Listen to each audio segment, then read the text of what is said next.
அப்பப்பே வெயிலு.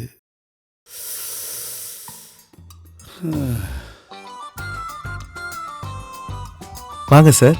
என்ன சார் சாப்பிட்றீங்க? தம்பி முதல்ல ஃபேன் போடுப்பா. சரிங்க. ம்.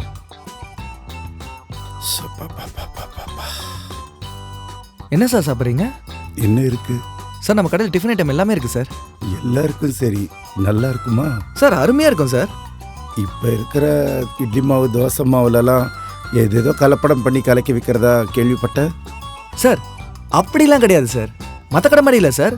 நம்ம கடைக்குன்னு ஸ்பெஷல் ரெசிபி இருக்கு. நல்லா ஒரு 4 ஃபுல்லாக மாவை பொளிக்க வச்சு வள்ளியம்மாவோட ஸ்பெஷல் டச் இருக்கு. ஓ, கொஞ்சம் வெந்தயம் பொட்டுக்கல்லையை நல்லா சேர்த்து அரைச்சு நல்லா சுட சுட தோசையில் அப்படியே நெய்யை ஊற்றி தட்டில் எடுத்துகிட்டு வந்து அப்படியே வச்சோன்னு வச்சுக்கோங்களேன், வாசம் தூக்கும். அதை புட்டு அப்படியே வாயில வச்சிங்கன்னா நெய்யோட சேர்த்து அப்படியே வலிக்கி உள்ளே போயிடும். ஓஹோ. இதான் சார் நம்ம கடை தோசை. அப்போ இட்லி? எது இட்லியா? நல்லா கேட்டீங்க போங்க. இட்லி தான் சார் நம்ம கடையோட ஸ்பெஷல் ஐட்டமே.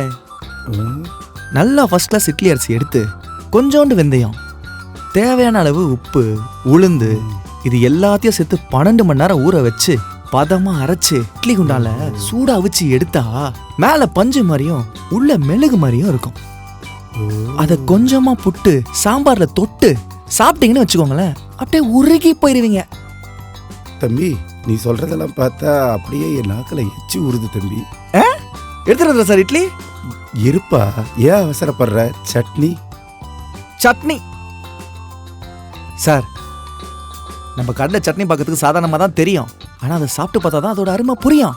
ரெசிபி சொல்கிறேன் கேளுங்க. நல்ல தேங்காய் சிலுசிலாக எடுத்து கடலை, கொஞ்சோண்டு பச்சை மிளகா, அப்புறம் கொஞ்சோண்டு இஞ்சி, தேவையான அளவு உப்பு, இது எல்லாத்தையும் சேர்த்து அரைச்சி சாப்பிட்டாலே நல்லா தான் இருக்கும். ஆனால் எண்ணெயில் கடுகு உளுந்தெல்லாம் போட்டு தாளிச்சாதான் அந்த சட்னிக்கே உயிர் வரும். இது இப்படி எடுத்துட்டு வந்து இட்லி பக்கத்தில் வச்சோன்னு வச்சுக்கோங்களேன், மூச்சுக்கு 3 இட்லி முழுங்குவீங்க. சூப்பர் சூப்பர் சூப்பர் தம்பி. சார் அப்போ இட்லியும் சட்னி எடுத்துட்டு வந்துருமா சார்? தம்பி இப்போ எனக்கு பசி இல்லை, நான் சாப்பிட வரல. வெளியில ஒரே வெயிலா இருக்கா, ஹோட்டலை பார்த்ததும் ஃபேன் காத்துல வந்து உட்காந்துட்டேன். ஐயோ தம்பி நீ நல்லா பேசுற, நல்லா படிச்சுக்கோப்பா. உன் உடம்ப நல்லா பார்த்துக்க. வரட்டா? ஐயோ என்ன இதுக்கு தான் மூச்சு போட்ட டைலாக் பேசினியா? அவ்வளோ நேரமா நம்ம கடையோட அருமை பெருமை பத்தி சொல்லிட்டு இருக்கேன். அந்த ஆள் நடனா காத்து வாங்கிட்டு போறேன்னு சொல்றான். என்ன பார்த்தா ஜோக்கர் மாதிரி தெரியுது அந்த ஆளுக்கு. மாதிரிலாம் இல்ல, ஜோக்கர் தான். பணியாரம் இன்னைக்கு ஒன்று பொறிச்சிடுறேன்.